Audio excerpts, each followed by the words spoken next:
Hola, buenas noches, ¿qué tal? Les damos la bienvenida de parte del comité directivo del Colegio de Otorrinolaringólogos y Cirujanos de Cabeza y Cuello del Estado de Jalisco a esta sesión, a este webinar que vamos a presentar a nuestra ponente que tenemos invitada el día de hoy. Tenemos el gusto de recibir a la doctora María Isabel Rojo Gutiérrez. Ella es médico especialista en medicina interna con subespecialidad en alergología e inmunología clínica. Tiene maestría en ciencias del área de inmunología, maestría en docencia y gestión educativa. Tiene doctorado en alta dirección.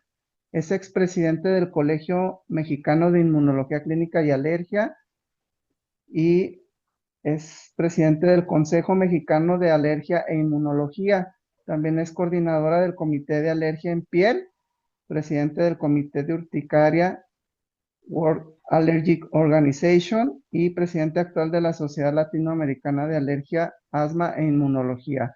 Le damos la bienvenida a la doctora. Gracias por acompañarnos en esta noche, en este webinar de parte del Colegio de Otorrinos del Estado de Jalisco. También agradecemos al Laboratorio Chinoin por darnos la oportunidad de este espacio. Sin más preámbulo, le vamos a conceder la palabra a la doctora, agradeciendo su participación. Hola, hola a todos, buenas noches, muchas gracias. Por supuesto, para mí es un placer estar con el Colegio de Otorrinos y Cirujanos de Cabeza y Cuello del estado de Jalisco y agradeciendo también al Laboratorio Chinoín por permitirme estar con ustedes. Y bueno, el día de hoy principalmente eh, platicando sobre un tema que es importante porque lo vemos todos los días. O sea, se han minimizado por muchos años las patologías como la rinitis alérgica. Sin embargo, los deterioros que esto inducen en la calidad de vida son dramáticos y es muy importante conocer cuál es la importancia del manejo. Y vamos a platicar el día de hoy sobre el manejo precisamente de este tipo de patologías. Me voy a permitir compartir mi pantalla. Espero que se esté viendo bien.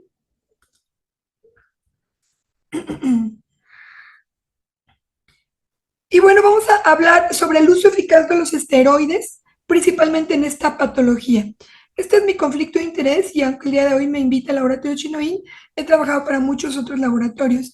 Y por supuesto que no puedo, como ustedes son unos expertos en el tema, empezar a dar definiciones sencillas como la rinitis alérgica.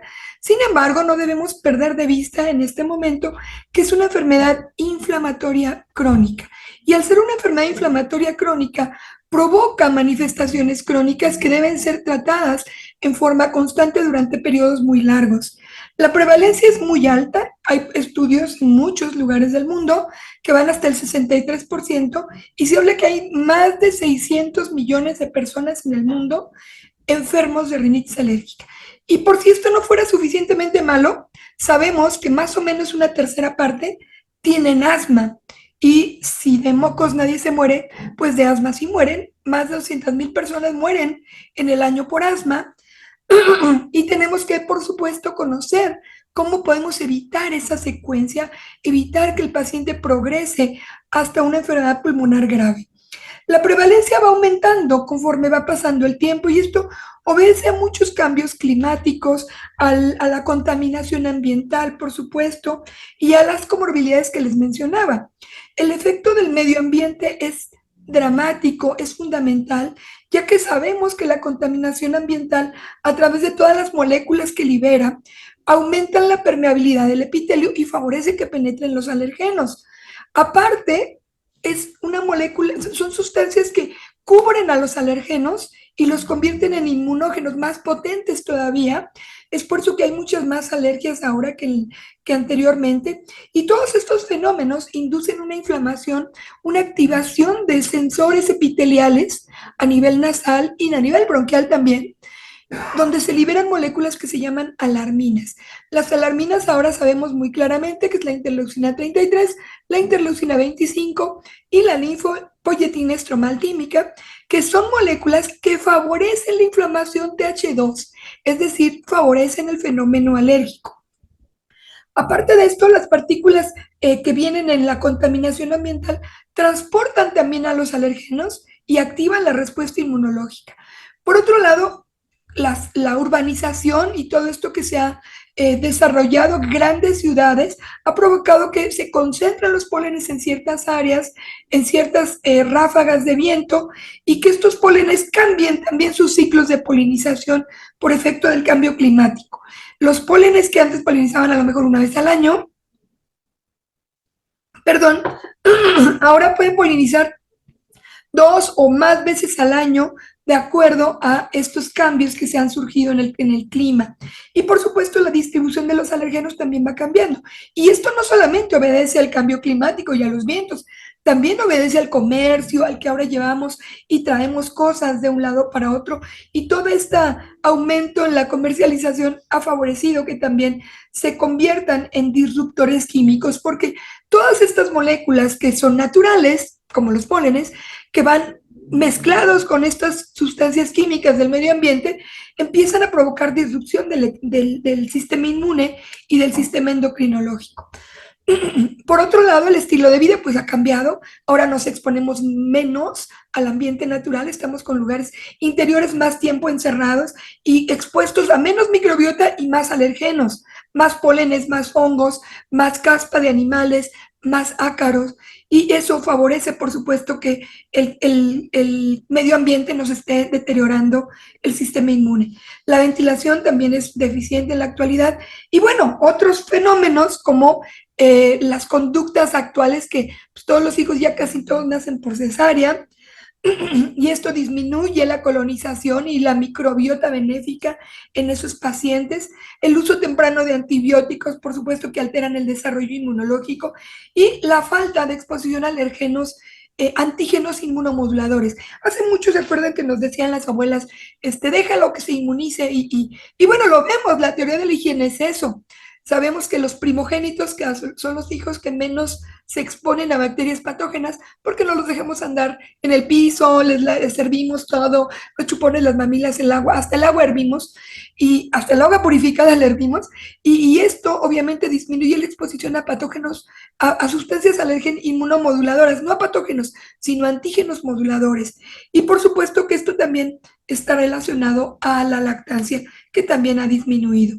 La dieta moderna, que está alta en azúcares saturados, grasas saturadas, etcétera, que inducen una influencia negativa en la microbiota y, por supuesto, esta disminución en la exposición de los microorganismos que ya les había mencionado, que son benéficos en la infancia y que van a inducir un equilibrio en la microbiota, pues también está alterado en la actualidad.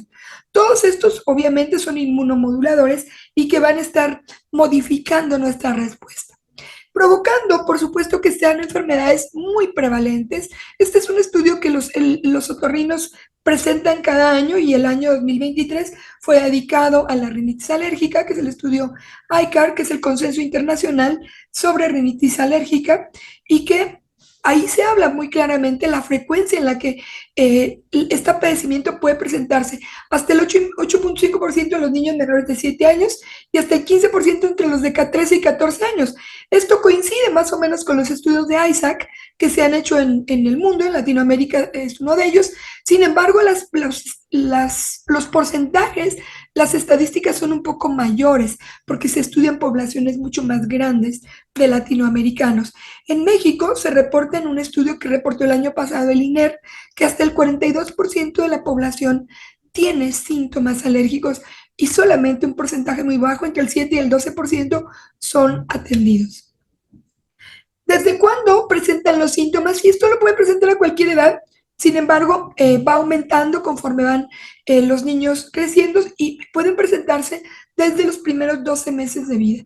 Hay algunos estudios, yo tengo un colaborador, un gran compañero y ahora un destacado expositor en muchos temas, que fue residente donde yo trabajaba y que él hizo un estudio en pacientes recién nacidos con IgE de cordón y demostramos que estos antígenos pueden atravesar la placenta y sensibilizar a los pacientes incluso antes de nacer. Esto obviamente pues se ve agravado por todos los que les mencionaba, esos factores de urbanización y contaminación ambiental. Existen muchas enfermedades comórbidas que se van a presentar, como la dermatitis atópica, la conjuntivitis alérgica, el asma, ya que sabemos un dato muy importante que más del 80% de los pacientes que tienen asma primero tuvieron rinitis alérgica. Y obviamente ustedes algo que ven con mucha frecuencia, la rinosinusitis crónica con o sin poliposis, que se va a presentar con gran frecuencia en pacientes que ya tienen rinitis alérgica previa, hasta casi el 76%. Sin embargo, hay otras comorbilidades que estudiamos menos, pero que ustedes las ven con más frecuencia, como la otitis media serosa con o sin efusión, que el 80% de sus pacientes tienen rinitis alérgica, la hipertrofia adenoidea o amigdalina, donde más del 12% de ellos tienen rinitis alérgica, y cuadros con pérdida de la olfacción, donde más de la mitad tienen rinitis alérgica.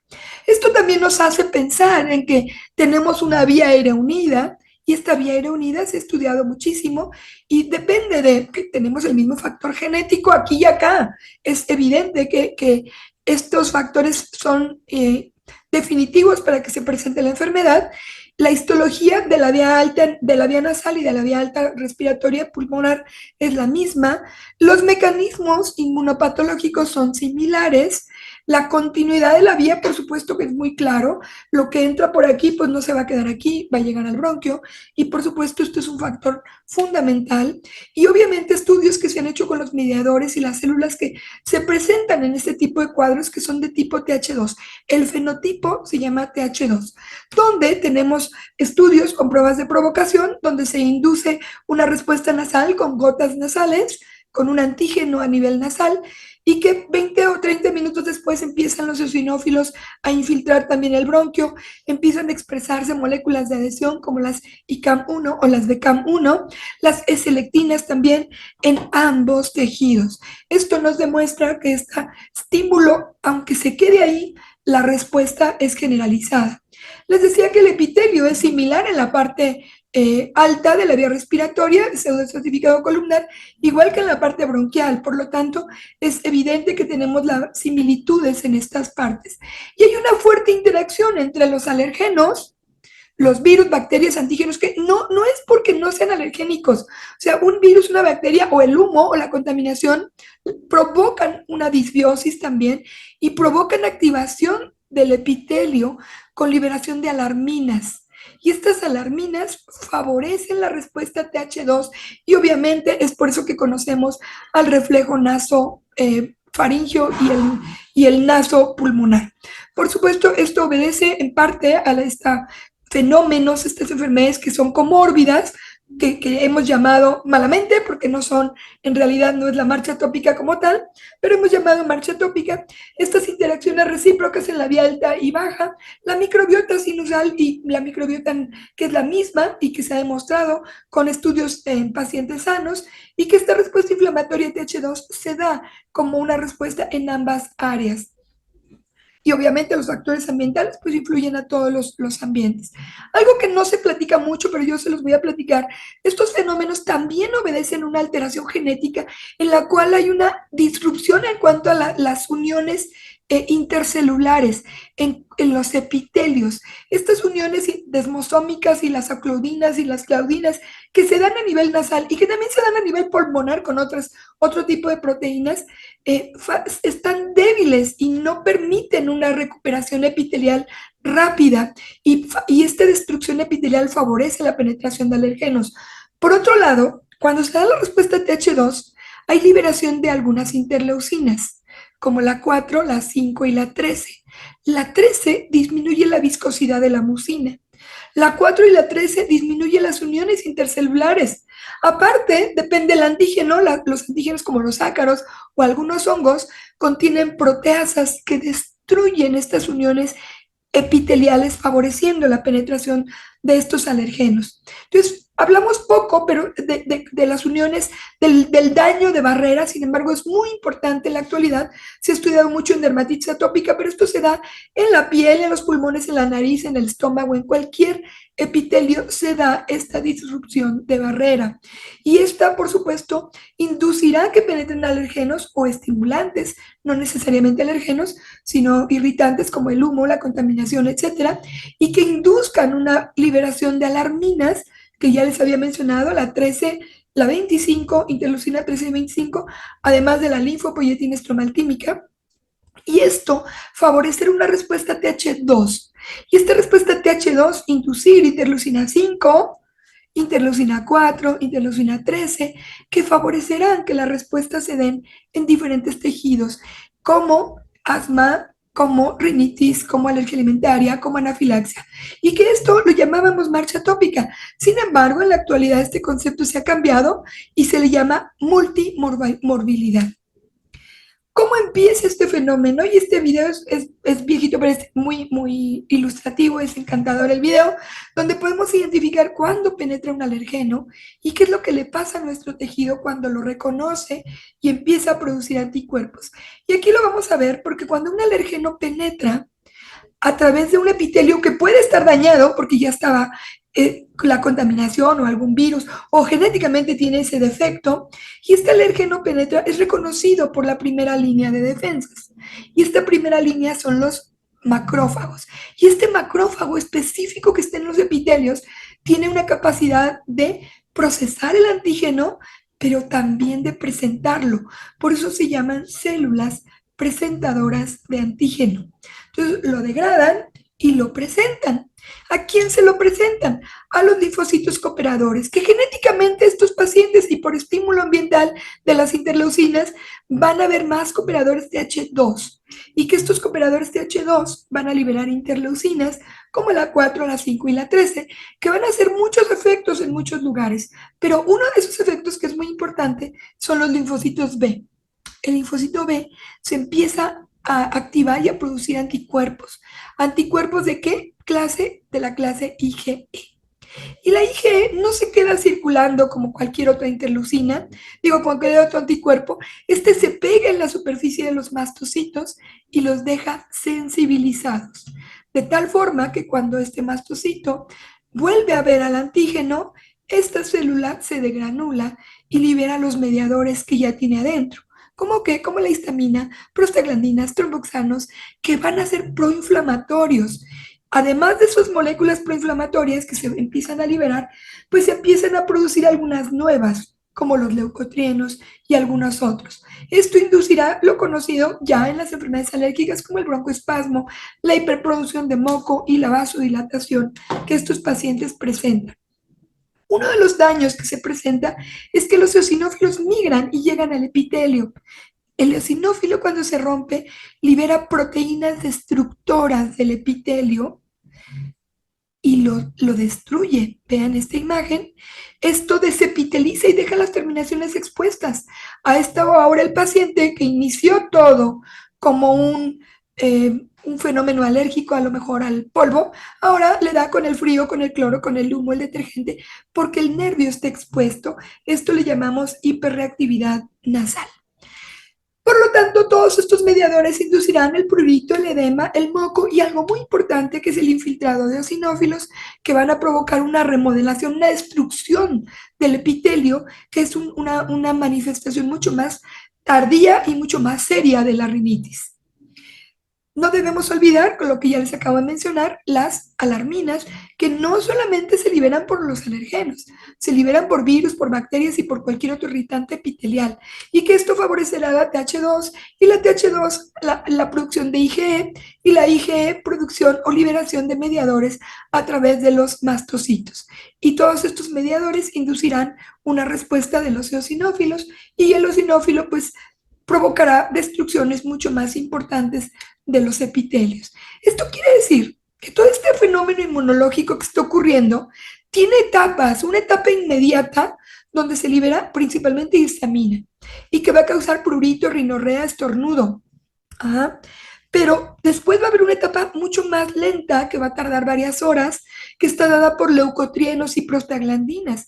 Por eso es que a veces es tan importante usar antileucotrienos o usar antiprostaglandínicos, que son útiles en estos pacientes también.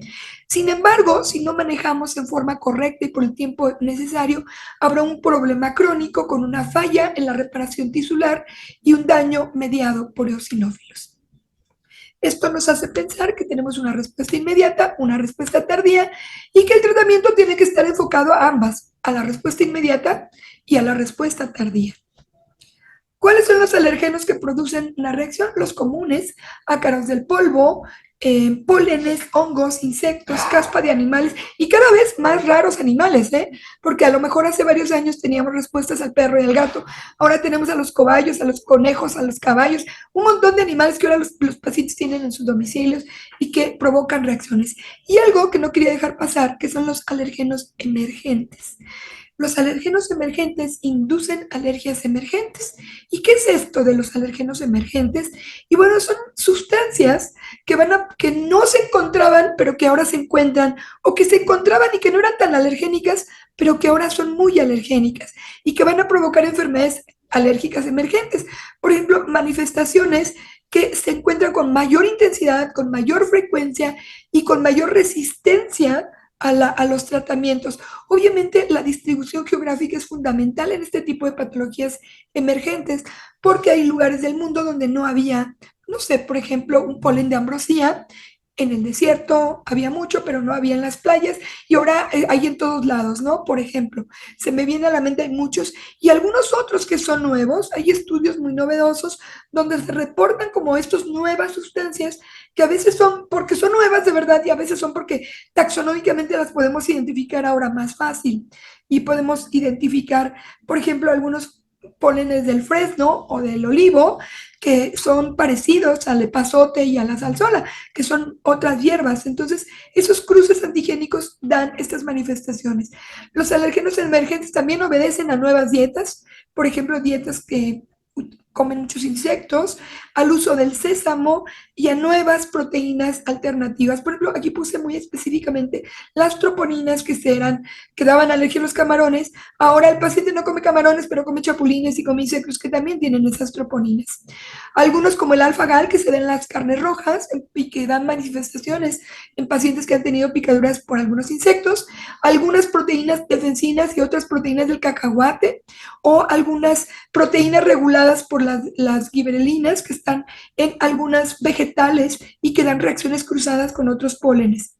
Por supuesto, nuevos alérgenos emergentes también en el ambiente por contaminación por látex o por algunos otros compuestos químicos.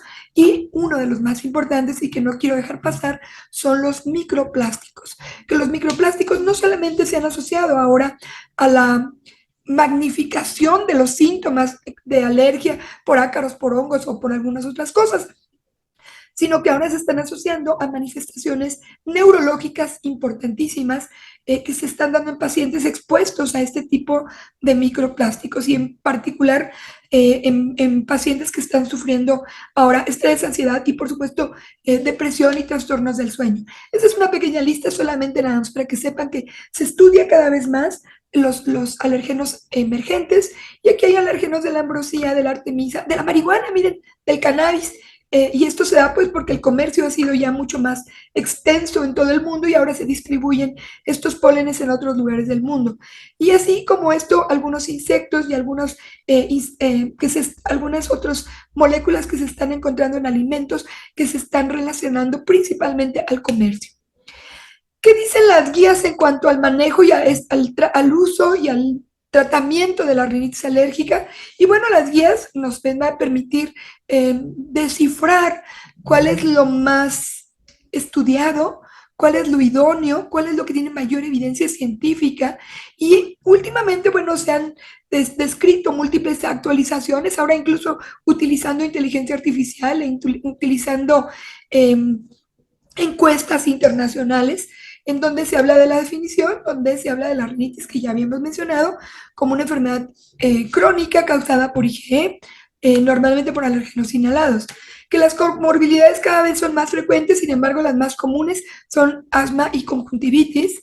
que es un problema ya de salud global y que hay, pues, la mitad de la población puede tener estos síntomas, así es de que hay que hacerle caso, que las causas, bueno, son alérgenos típicos, pero ahora neoalergenos, que pueden ser ocupacionales o que van a estar en el medio ambiente por contaminación, así como factores genéticos que se han descrito mucho más específicamente, genes que ya están relacionados a estas patologías. Y por supuesto, se les da énfasis en las guías actuales en la afección que esto puede tener en la calidad de vida. Y obviamente hablando no solamente de la vida laboral, sino de la vida social, escolar, deportiva y esto que repercute severamente en los costos. Este es cómo repercute. Esto es un estudio que se reportó en la revista Alergia México del INER, en el cual pues hablan de cómo la calidad de vida se ve gravemente deteriorada por la rinitis alérgica y que no debemos minimizar este problema porque es realmente serio, donde da ausentismos escolares, faltas laborales, problemas, por supuesto, en las actividades físicas, molestias para dormir, que este es uno de los más molestos que los pacientes refieren, por supuesto, y el riesgo de desarrollar otras patologías como el asma. Estas guías se han enfocado muchísimo, no solamente en la severidad y en la calidad de vida, sino en relacionar claramente que, por ejemplo, el asma está relacionado con la rinitis, no con la severidad de la rinitis, sino con la falta de manejo. O sea, el asma es más relacionada con la persistencia de la enfermedad que con la gravedad. O sea, no importa que sea leve, moderado o grave, mientras tiene rinitis y no es atendida, la comorbilidad asmática puede ser asociada a este tipo de problemas. En la guía 2024, por supuesto, también nos habla de la importancia del manejo. Hicieron un estudio muy interesante, el estudio Max Air, y donde entrevistaron a miles de personas por vía digital, en la cual los pacientes contestaban ciertas encuestas. Y fue muy interesante porque no nada más hablan de cómo debemos manejar, sino qué hace el paciente cuando se enfrenta a un problema de rinitis alérgica, qué es lo que él hace. En este estudio de Max Air hablaron muy claramente de el paciente cuando tiene rinitis alérgica, lo primerito que hace no es ir a ver al otorrino, ni al alergólogo, es ir a ver al farmacéutico, a ver qué le da el de la farmacia. Yo les he platicado en algunos momentos, en algunas conversaciones con ustedes y con otras asociaciones, que el de la farmacia a veces no es nada, que a veces es un empleado de salchichonería que le tocó farmacia ese día, o un empleado que lo capacitaron para buscar en línea los medicamentos que estás pidiendo, pero no tienen el mínimo conocimiento y la gente les pide consejo y eso es lo primero que hace. Después de eso, pues ya si no le funcionó, van al ver al médico general, al más económico, y si no le funciona, entonces ya acudirá con un servicio de urgencias o un especialista de otorrino o de pediatría o de alergología. Esta es una de las guías de manejo que me gustan más porque esto es medicina personalizada. Si el paciente tiene rinorrea, pues busca el medicamento que está idóneo para la rinorrea. Si el paciente tiene estornudos, busco el que es idóneo para el estornudo. Si tiene comezón, también. Entonces, esta es una de las formas de seleccionar un tratamiento como más sencillas y más novedosas. Sin embargo, yo no quiero quitar el dedo del renglón de que estas guías siempre recomiendan como primera arma terapéutica un antihistamínico de segunda generación, ¿sí? Un antihistamínico no sedante. Por supuesto que si esto no es suficiente, ya podemos pensar en un intranasal o pensar en un esteroide intranasal o incluso en la actualidad a terapias combinadas de antihistamínicos con esteroide.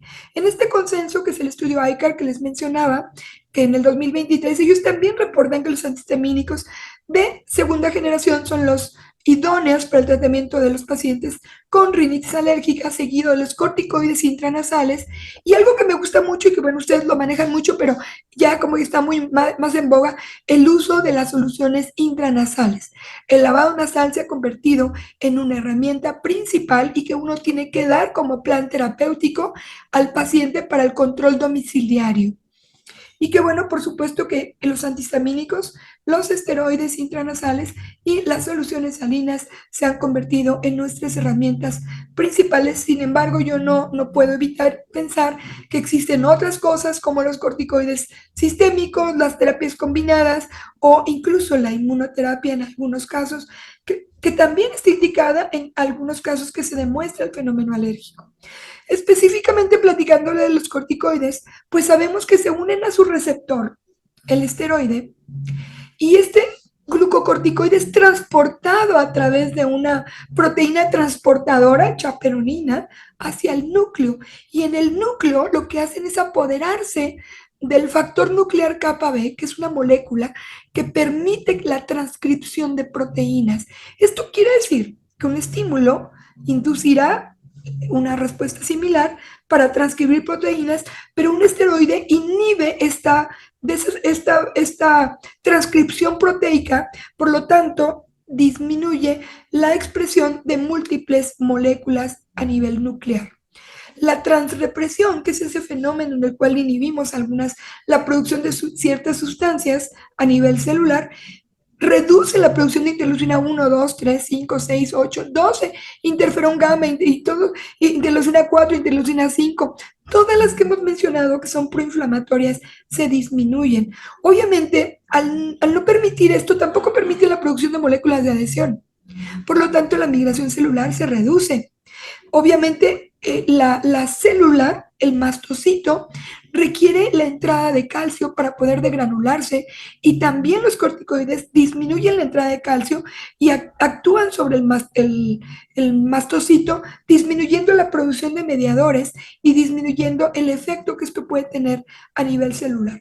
Obviamente a nivel de los vasos sanguíneos disminuye la fuga, que esos son los datos que ya conocemos típicos de los esteroides, disminuye la vasodilatación, disminuye la permeabilidad, mejora la respuesta de los broncodilatadores y disminuye la producción de moco. Obviamente los corticoides orales están indicados a veces sí por ciclos cortos. Provocan un efecto antiinflamatorio adecuado, sí, incluso mucho mejor que el nasal. El problema de estos reduce síntomas, reduce los niveles de histamina, todos los mediadores los disminuye. La eficacia a dosis baja en reducción de síntomas a razón de 1 miligramo por kilogramo de peso es significativa para todos los síntomas. ¿Cuál es el problema? Los efectos adversos. Es por eso que los esteroides orales solamente se utilizan por ciclos cortos y procuramos utilizar a lo mejor 7 días de un oral para poder mantenerlo con un nasal y que se mantenga estable el paciente por periodos más largos. Este estudio es bastante interesante, es una revisión de rinitis alérgica que es el doctor Bernstein y que publica en el JAMA, el del año pasado, en donde habla sobre la terapéutica en rinitis alérgica, donde los antihistamínicos de segunda generación, punto número 1, los intranasales, que son muy útiles también, los corticoides intranasales, entre ellos tenemos la fluticasona, que el laboratorio Chinoin también produce, bueno, tiene en su comercialización, y algunas otras, temsinolona, budesonida, mometasona, y que debe seleccionarse de acuerdo a la severidad de los síntomas y a la preferencia del paciente. Esta tablota que ven aquí, no me voy a detener con ella, sin embargo es muy importante. Esta es una publicada en el estudio ICAR, en la cual nos hablan de qué es lo que sí puedo hacer, qué es los medicamentos sugeridos para un paciente con rinitis alérgica. Y aquí están los antihistamínicos, los esteroides combinados con antihistamínicos, los esteroides solos y las soluciones salinas. ¿Qué es lo que puedo, pero no es la primera línea? Pues todo lo demás, esteroides orales, descongestivos, biológicos, anticolinérgicos y algunas terapias combinadas. ¿Y qué es lo que de plano no está recomendado? Y por eso me gusta esa publicación, son los esteroides orales en forma rutinaria, corticosteroides inyectables, descongestivos orales rutinarios, esteroides obviamente inyectados, antileucotrienos como monoterapia. Véanlo muy bien porque yo he visto muchos pacientes que se les dan como monoterapia antileucotrienos y no está indicado. Se le puede combinar con un esteroide o se le puede combinar con un antihistamínico y en esos casos sí podría ser utilizado.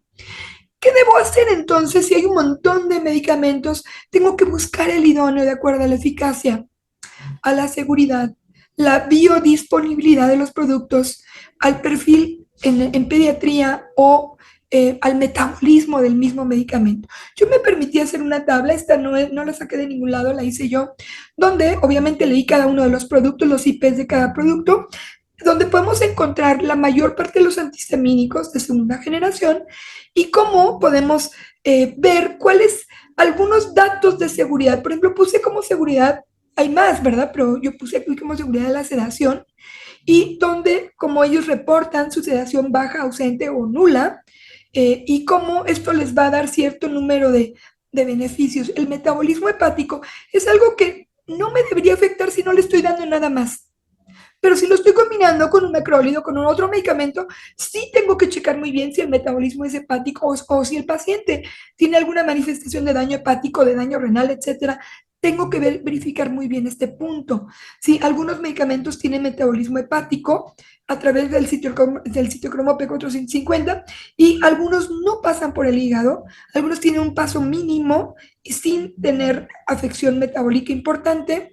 La vida media, aunque algunos reportan ciertos horarios diferentes, ciertos números de horas en cuanto a la vida media, por supuesto que la mayoría dura entre 12 y 20 horas, por eso es que se utilizan diariamente. Un punto que sí es importante y por eso le puse estrellitas es la aprobación en niños pequeños, en niños en menores de 2 años o incluso menores de 6 meses, que tenemos aquí la desloratadina, cetericina y la levocetericina, que tienen aprobaciones en pacientes menores de 6 meses. Y obviamente algunos otros, como la retadina y tienen menores de 2 años, la rupatadina en algunos países menores de 2, en otros menores de 6, mayores a 6. Y esto es muy importante para seleccionar el antihistamínico idóneo. La interferencia con alimentos también es un punto significativo, el cual debemos corroborar. Y bueno, al total, pues ustedes seleccionan el que les convenga más, el que tenga más estrellitas o el que les convenga más de acuerdo a la apreciación del paciente. Porque algo que se tiene que tomar en cuenta es qué le gusta al paciente. Si el medicamento le sabe feo y no le gusta, no se lo va a tomar.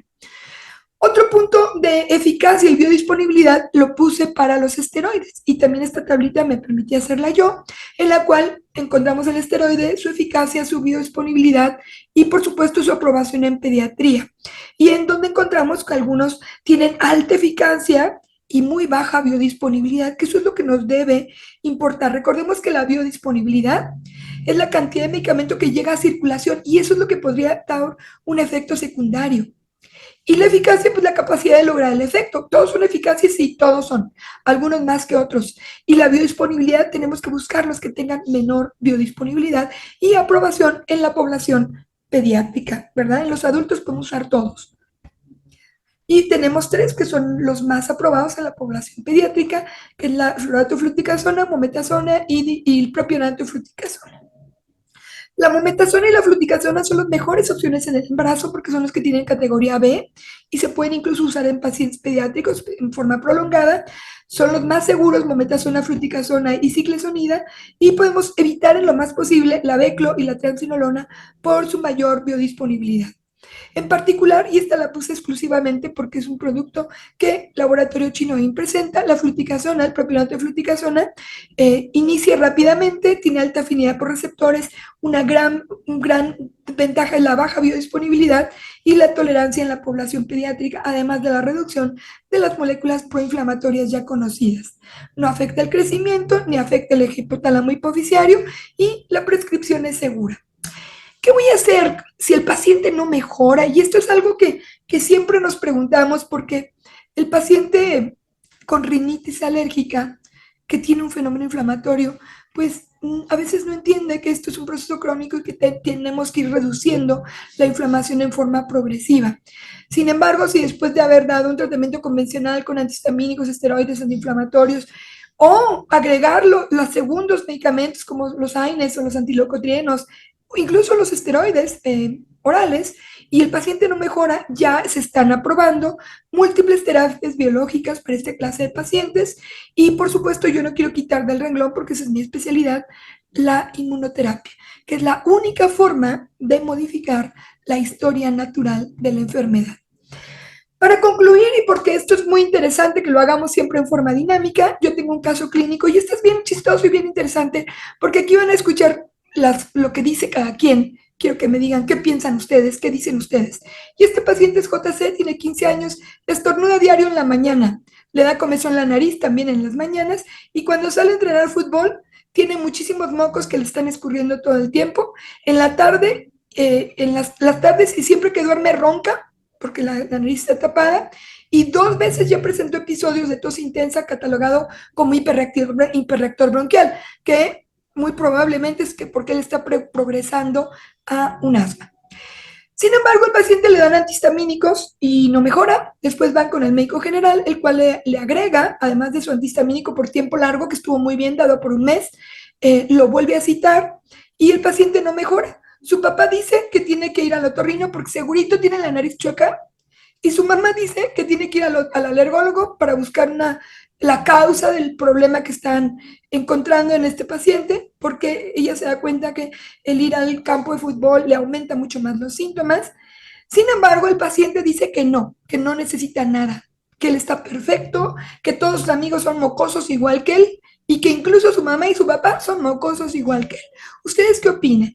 Y en esta clase de pacientes, por supuesto, tenemos que ser muy puntuales porque la sintomatología debe ser manejada con un antihistamínico, un esteroide intranasal, y si esto no lo controla, entonces sí ir agregando medicamentos y buscar todas las opciones. Todas las opciones son correctas. Tienen que ir al otorrino, sí, a ver si no tiene alguna alteración mecánica que esté prolongando o que esté perpetuando el fenómeno.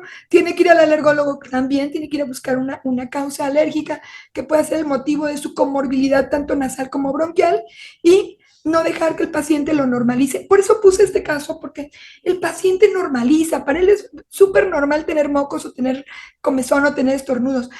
Tenemos que informarles que no es normal estornudar. ¿Saben cuánto estornuda una persona normal? Pues más o menos una vez cada semana, cada 15 días. ¿Les parece correcto? El que estornuda diario tiene algo raro, no es normal. Estornudar diario no es normal. Tener congestión y mocos en la nariz en la mañana tampoco es normal. Por supuesto que se nos acumulan basura y cosas de la noche y todo lo que respiramos y en la mañana tratamos de sacarla, pero estar mocoso por varias horas no es normal. La nariz que se congestione, primero un lado, luego el otro, no me suena normal, por supuesto, y el empezar a presentar otras comorbilidades como bronquiales o cutáneas o digestivas o oculares, pues tampoco es normal. No dejemos que nuestros pacientes lo normalicen en estos casos. La búsqueda de la etología puede modificar la historia natural de la enfermedad y esto obviamente lo pongo porque soy especialista en el área. El tiempo se nos acaba y por supuesto yo no quiero terminar esta sesión sin darle nuevamente las gracias a el Colegio de Otorrino, Laringólogos y Cirujanos de Cabeza y Cuello de Jalisco por la invitación y al Laboratorio Chinoín por permitirme estar con ustedes. Muchísimas gracias, voy a dejar de compartir mi pantalla y me quedo con ustedes por si alguien tiene alguna pregunta, estoy a sus órdenes.